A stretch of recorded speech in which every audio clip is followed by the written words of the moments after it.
The visual sensations. So, what are the categories of visual sensation? What are the forms of light that we can perceive? The first one is the presence of the pure form of light, which is called the light sense. It is just you are perceiving whether the light is intense or less intense, if it is faded or it is bright. So this is called the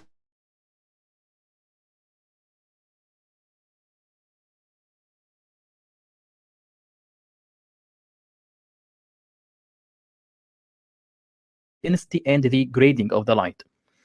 The second form is called the form sense. Form sense means that what are we perceiving? What is the image? How can we discriminate between them? Is this a circle or is this a square? Is this a tree or is this a car? So this is called the form.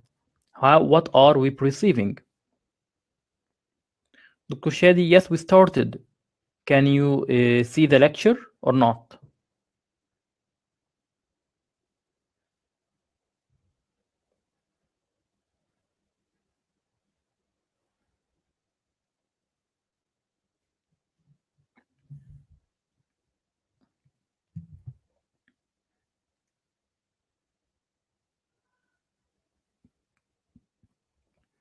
Hello, do you can you see the lecture?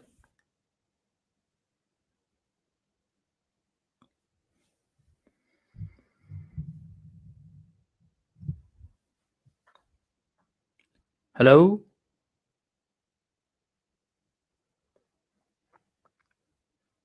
Okay. The third form of the light is the color sense. The color sense means that what is the or it is the ability of to perceive colors and to discriminate between colors, and this has been discussed in the previous week. So let's just have more information about the light sense.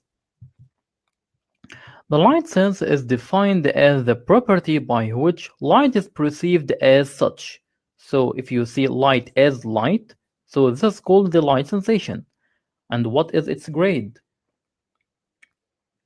And what is its intensity? So how can you be aware of the light if it is modified, of its intensity or not?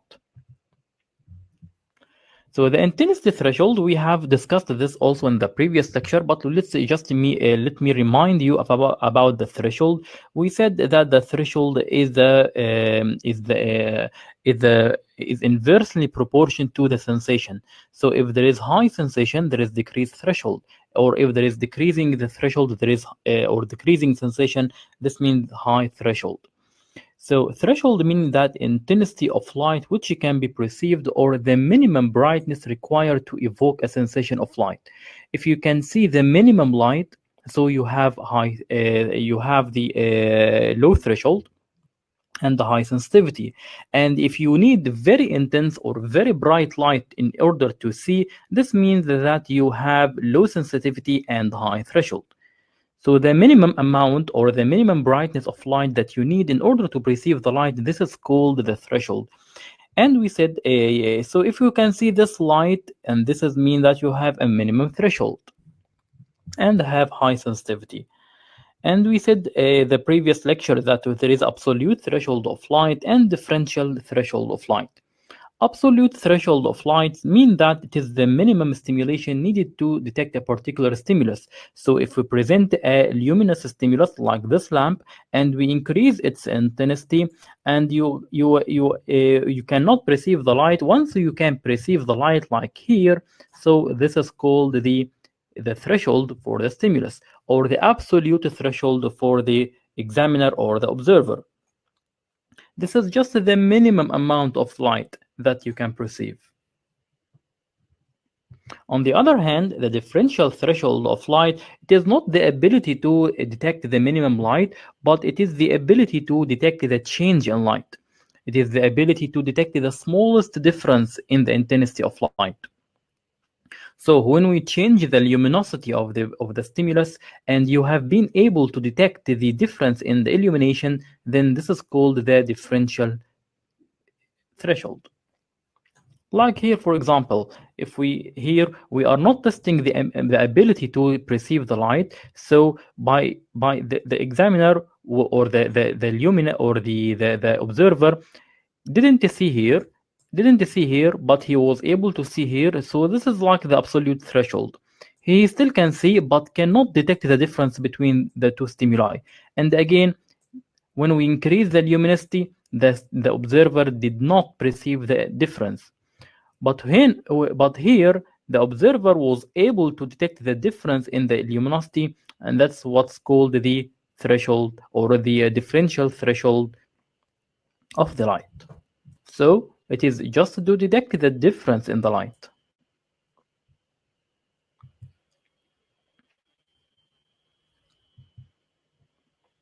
So now we need to know what are the factors that may affect the minimum visible light or they affect the light sense itself. We have extrinsic factors related to somewhat related to the stimulus itself, and intrinsic factors related to the observer. So let's see what are the stimuli that may cause increasing or decreasing the amount of light that you can perceive. The first one of the extrinsic factors is the size of a stimulus.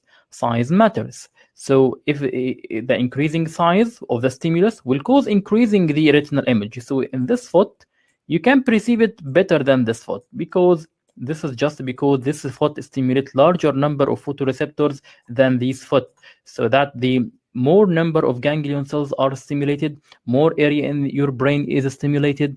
So the larger area or the larger the stimulus, the more the amount of perceiving the stimulus.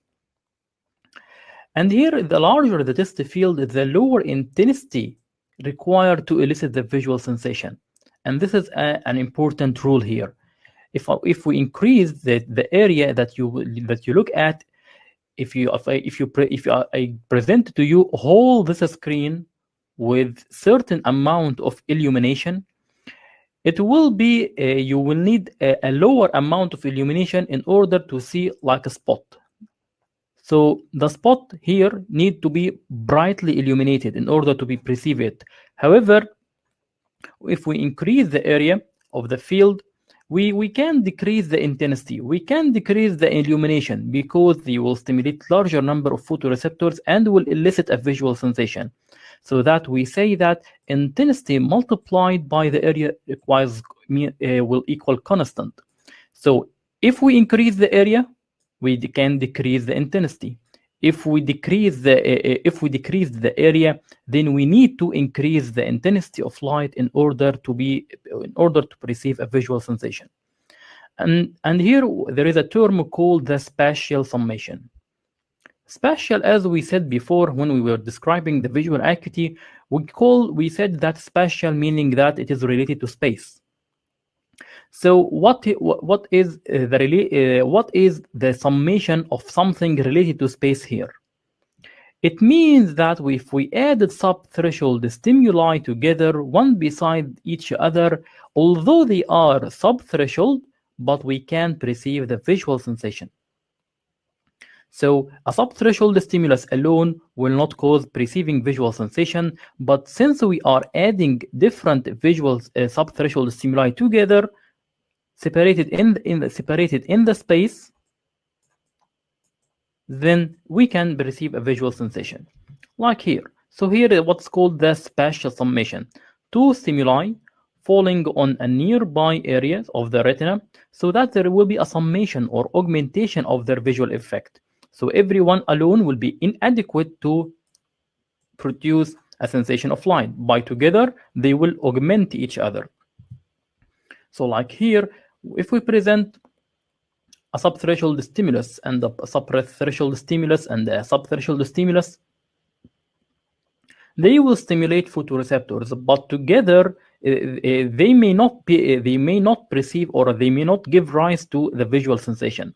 But together, if they are closely related to each other or separated in the space, by a term called spatial summation, they will augment their effect on the photoreceptors, causing stimulation.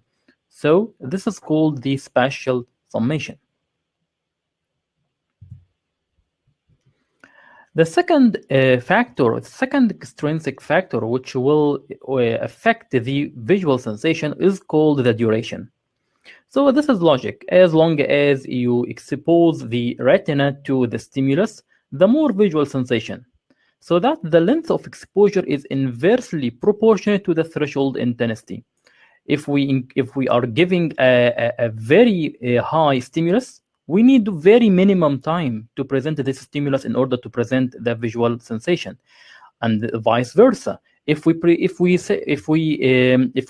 the stimulus for very if there is a very faint stimulus or very weakly illuminated stimulus, we need to present it for very long time in order to perceive it as a visual sensation. So here the intensity multiplied by time equals constant. So if we have very bright stimulus, we need very small time or very minimal time in order to perceive it. But if we have very dim stimulus, we need to present it for very long time in order to perceive it. So here what the term is called the temporal summation. So what happens if we send or if we perceive a sub-threshold stimulus for a minimal amount of time? This will not give any sensation of the vision. But what happens if we add sub-threshold stimulus over time, like this? So if we have here the photoreceptors and we stimulate the retina or stimulate numbers of the photoreceptors with a sub-threshold stimulus, so it didn't give any sensation. But as with time goes by, we increase we add another sub-threshold stimulus and another sub-threshold stimulus, so that we increase or we augment the stimulation by time. And this is what's called the temporal summation. So in temporal summation, the two stimuli are being too weak or sub-threshold in order to stimulate the retina. But as we present a rapid succession of stimulation to the same spot of the retina, over a range of time up to 0.1 second, this intensity of light multiplied by the time will equal a constant, and then we will perceive the visual sensation. So this is called the temporal summation, and here the stimuli are not separated by space as in spatial summation, but they are separated in time.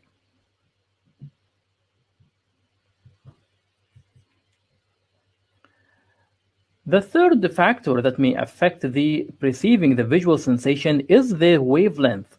So we said before that there is a different spectral sensitivity for the rods and for the cones, and for the cones itself, they are different in between, ranging from the shorter wavelength for the blue cone, medium wavelength for the green cones, and longer wavelength for the red cones. So each one will have a different sensitivity. So in order to perceive the light, this will be different according to the color of light or the wavelength of the light. If you are seeing a red light, this will stimulate the red cones better. If you are seeing the blue light, will stimulate the blue cones better. If you are perceiving, if you are in the also the adaptation will differ. So that if you are in a dark adaptation or light adaptation, this will control the nature of the photoreceptors stimulated here. So according to the different spectral sensitivity of different wavelength or different photoreceptors, this will affect the amount of minimum visible light perceived. The mode of stimulation also will affect our perception of light. Either it is continuous light or if it is intermittent. We will talk about in the end of lecture about the intermittent stimuli and what are the factors that affect our perception for intermittent stimuli and when do we see them as continuous. This is by something called the critical fusion frequency. So we will just postpone this to the end of lecture. Other intrinsic factors that may affect our perception of light will be the size of the pupil, and this again will be logic. So if we increase the size of the pupil, this will increase the amount of light that will enter the eye, leading to increasing the amount of or increasing the area of retina illuminated, leading to increase our perception of light. And then we have a phenomenon that is called the Stiles-Crawford effect. We said that the Stiles-Crawford effect, meaning that the cones which are illuminated by a central light will be better illuminated or better respond than the cones are responded by oblique illumination. So if there is a light passing through the center of the pupil, passing in the center will be causing more visual sensation than the oblique lights, which will suffer from aberrations like spherical aberrations, like chromatic aberrations, and coma, and other kinds of aberrations.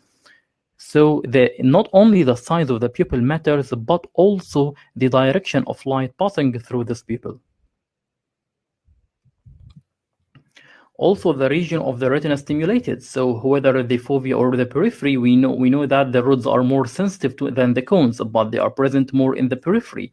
So the rods are more sensitive because they need to be will be actively involved during the dark vision or the dark adaptation, so that they will decompose easily, or the rhodopsin decompose easily with the minimum amount of light, while the cones are more concerned with the light vision and the color vision. That's why they don't need to be very sensitive. So the region of the retina stimulated will be affecting the amount of perception of light, whether if you are stimulating the centrally located cones, which have less sensitivity, or the peripherally located rods, which have more sensitivity.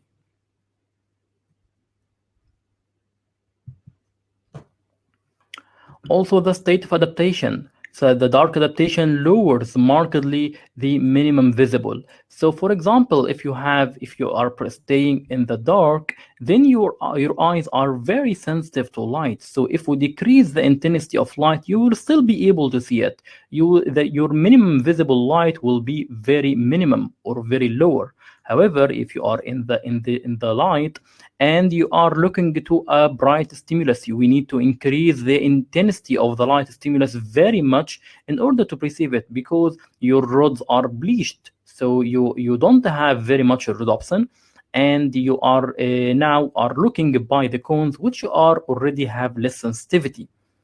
So the presence, so I think that you understand this concept. We have discussed it in much more details in the last lecture. So if we are in the darkest adapted eye, this will cause decreasing the minimum visible light. Other factors like age and fatigue and oxygenation, these factors will decrease our perception of light. So as we get older, we need to increase the illumination in order to see well. So this is like an age-related factors, and also by fatigue, all body functions are not functioning well, including the retina, so that its sensitivity decrease, and we need to increase the threshold of light in order to perceive the visual sensation. Okay, so we said that we will just talk about the single and intermittent stimulation. Let's see what is the difference between the single and intermittent stimulation and what happens when we perceive a single stimulus. So the effect of a single stimulus, what happens if we just project a source of light into the retina? And this light is a single stimulus. So if we stimulate the retina by a moderately illuminated light, this will result in 3 consecutive events. The first one is a latent period between the initiation of the stimulus and the initiation of response.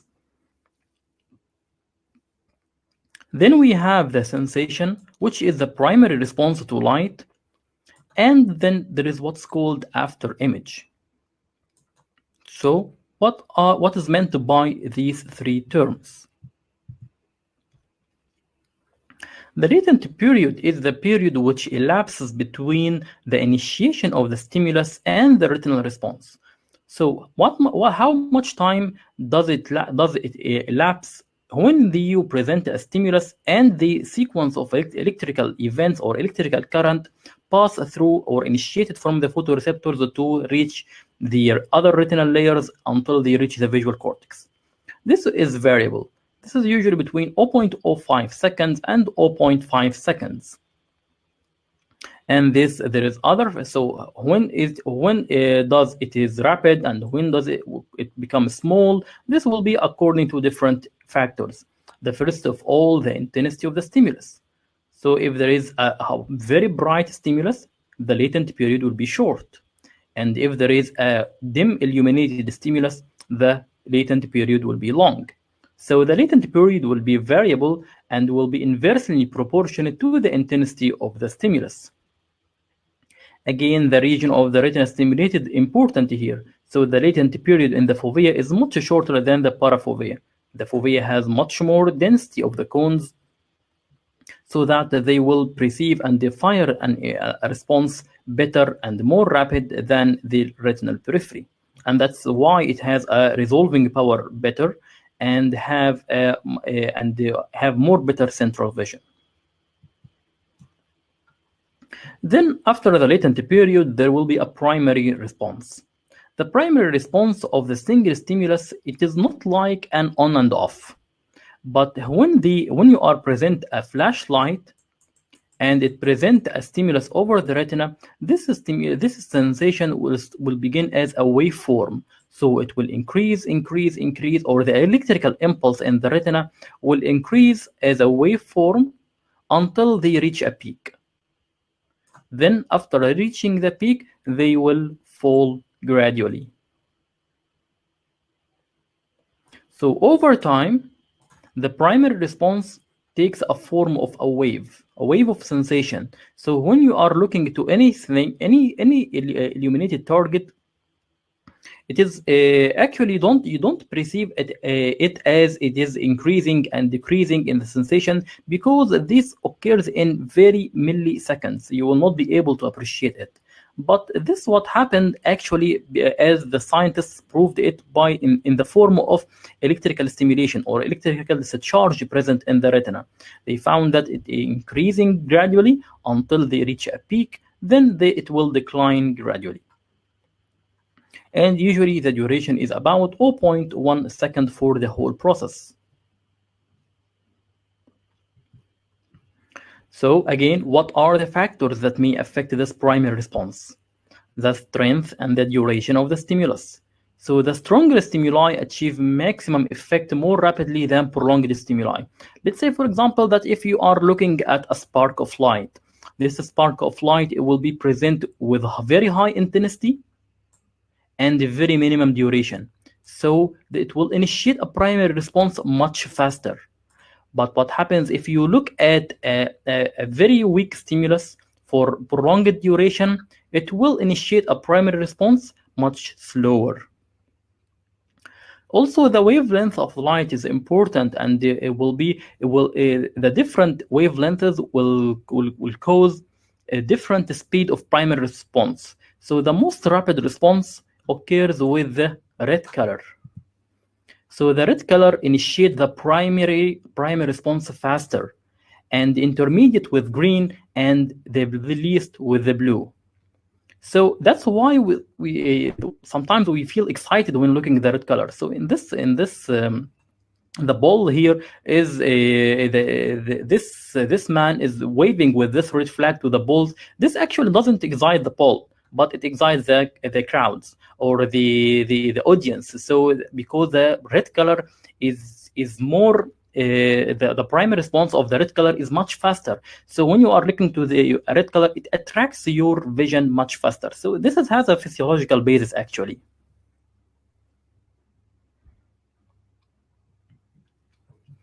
After the initiation of the primary response, there will be some visual discharge. The visual discharge is called the after image. So the after image, it is the visual sensation experienced after stoppage of the stimulation of the eye by lights or patterns of light and dark. So when you are looking to a target and this target has illumination, there will be a primary response. This primary response, when it ends, it will leave some discharge or visual discharge called the after image. There are different types of the after image. There is what's called the positive after image and negative after image and homochromatic, and finally the complementary. So what is the difference between each type of them? The positive means that this visual charge is similar to the original stimulus, while the negative means that the colors are reversed, or specifically the white and the black are reversed. The homochromatic meaning that after stoppage of the original stimulus, you can see a visual discharge in the same color of the stimulus. A complementary after image, meaning that the color that you perceive is the complementary to the color of the stimulus. You remember the complementary colors from the previous lecture? So to just demonstrate, if you look at this black circle, this black circle can initiate a positive after image. So the positive after image will be when you are visualizing this dark pattern in a very bright light. So if you look at this black circle and fix your eyes over it for about 20 to 30 seconds and without blinking, then you close your eyes, you will find that there is a positive or a faint positive pattern.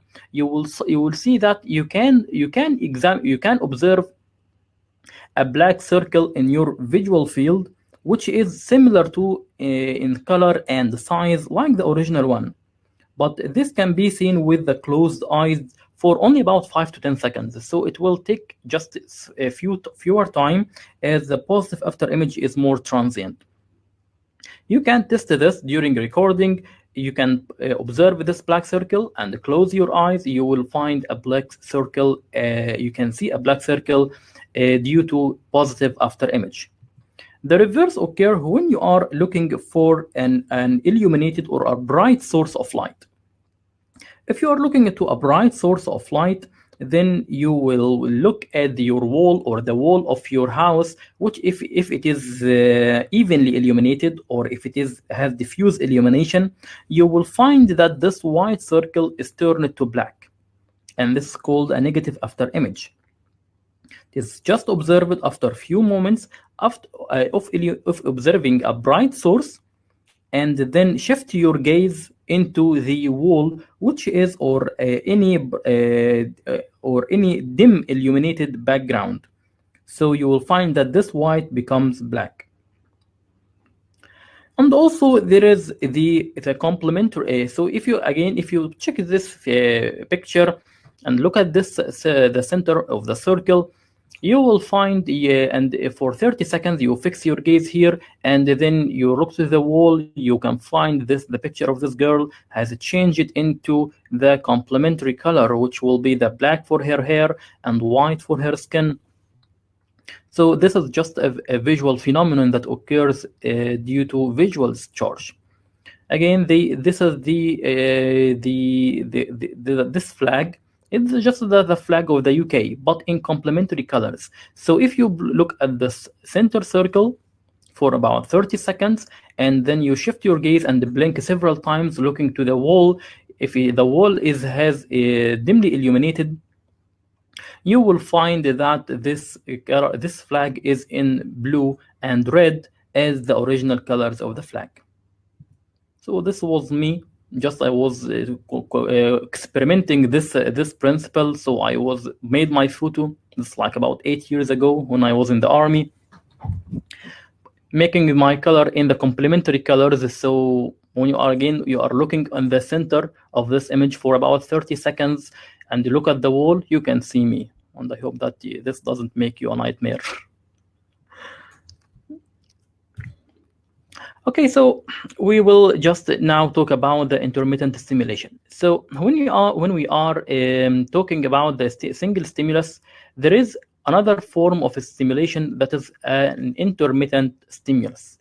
And the intermittent stimulus is called the flicker stimulus. The flicker stimulus here, meaning that the stimulation that has an on and off, that stop and resume. So what is called the flicker stimulus? It is continuous stimulus or discontinuous stimulation of the eye. So what happens if we present a successively intermittent stimuli to the eye? So if we present a stimulus, then it will go on and off, then go on and off as time elapses. Present a stimulus for an on and off. At certain point, if we increase the frequency of the appearance of the stimulus on and off, the result will that the stimulus, instead of being intermittent, it will be present as continuous stimulus. The frequency at which this stimulus is seen or appreciated as continuous instead of being intermittent, this is called the critical fusion.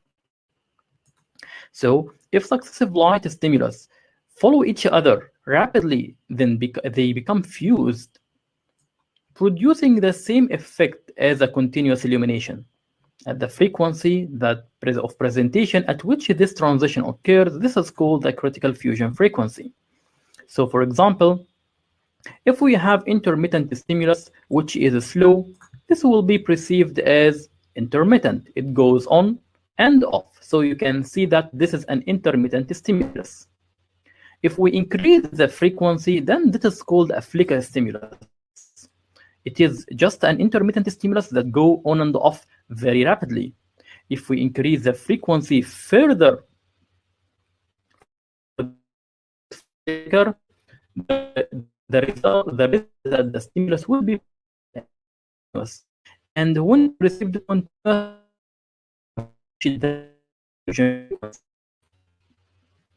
the frequency is increased in order to see that this stimulus is continuous. So the critical fusion frequency is the frequency of the intermittent successive stimuli in order to be fused in order to perceived as single continuous illumination. There are different factors again that will control the critical fusion frequency. They will be more or less like the factors that we discussed before about the minimum visible light. So let's see what are these factors. First of all, illumination. The critical fusion frequency increases with the increase in the illumination intensity of the flickering light. So that when we are presenting a very bright stimulus, when we present it on and off, we will need to increase the number of cycles in order to perceive it as continuous, because there will be transition between it is on, then it is off. Again, if present on, and then it will be off.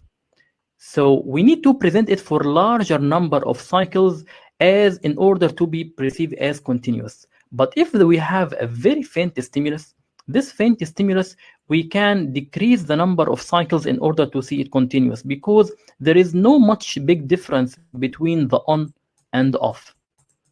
So if we present for about 4 to 5 cycles, we can see that it is continuous. But for very bright, we can increase the critical fusion frequency, increase up to 60 or 70 cycles per second. We need to we increase the flicker rate to about 50 or 60 cycles in order to see that this is continuous. So I hope that you understand the concept. It is all about how much or when do we see the intermittent stimulus as continuous. For the bright stimulus, we need very numerous cycles. But for the dim stimulus, as there is no much difference between the on and off, only few cycles are sufficient in order to see it as continuous. The second thing is the spectral composition. So as there is different wavelengths for different lights, Again, the photoreceptors have different sensitivity. So since they have different sensitivity to different wavelengths, they will also have different critical fusion frequency. The size of the stimulus. So there is a relation between the critical fusion frequency and the area. As we increase the area of a stimulus, this will be increasing in the critical fusion frequency. If we decrease the stimulus, there will be decreasing the critical fusion frequency. Retinal position. So as we said before, there is a different sensitivity between the center of the retina and the periphery of the retina due to difference in the distribution of photoreceptors and difference in density of photoreceptors. So we have about 5 millions of cones and we have 120 millions of the rods. So these all factors will cause difference in the sensitivity and the difference in the critical fusion frequency. Duration of flashes. So if we increase the duration, this will increase the retinal illumination and the critical fusion frequency increase. So this will be again related to the retinal illumination. If we increase the retinal illumination, we increase the number of cycles in order to be seen continuous. But if we decrease the retinal illumination, we will decrease the number of cycles in order for the intermittent stimulus to be seen continuous, so that the critical fusion frequency will decrease.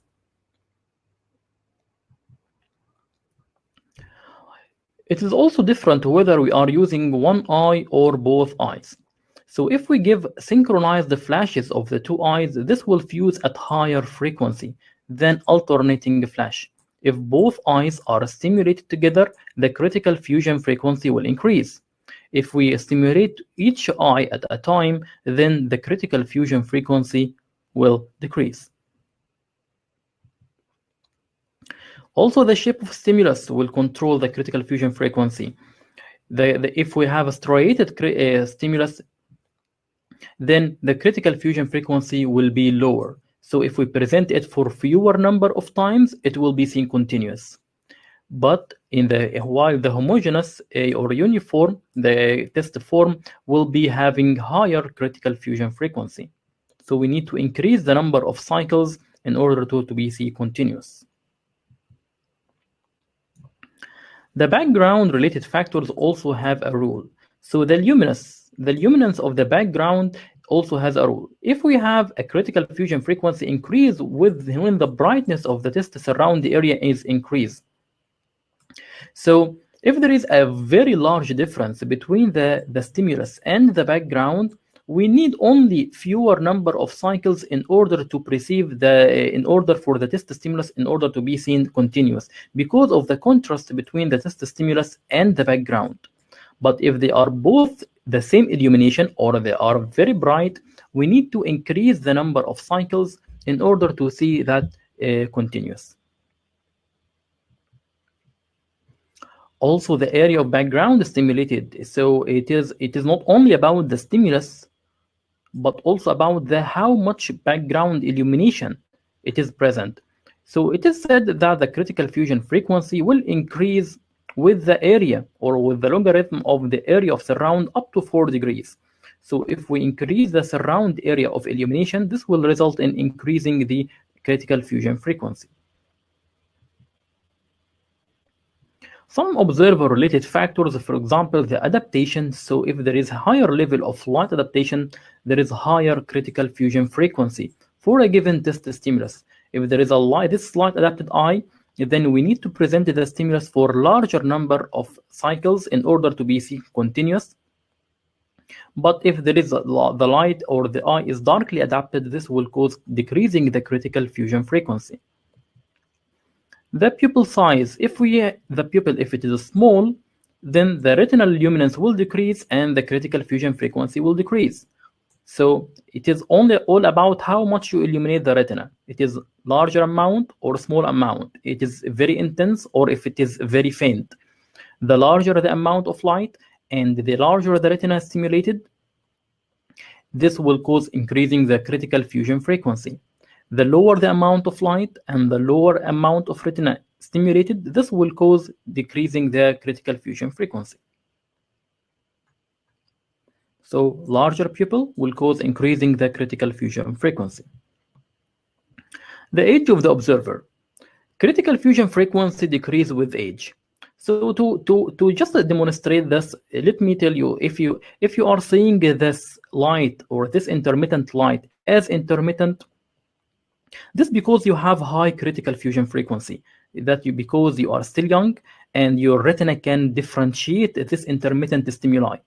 But as we get older, this old man will not be able to perceive this intermittent stimuli as intermittent. He will see them as continuous because his retina is weak now and they cannot differentiate or separate between these lights. So he has a low critical fusion frequency. So even with very few cycles, like about 5 cycles, like how if we want to know how much is the frequency of this light, let's say for example it is 5 cycles per second. He cannot see this 5 cycles per second as 5 cycles. He will see this light as continuous. So this means that his critical fusion frequency decrease.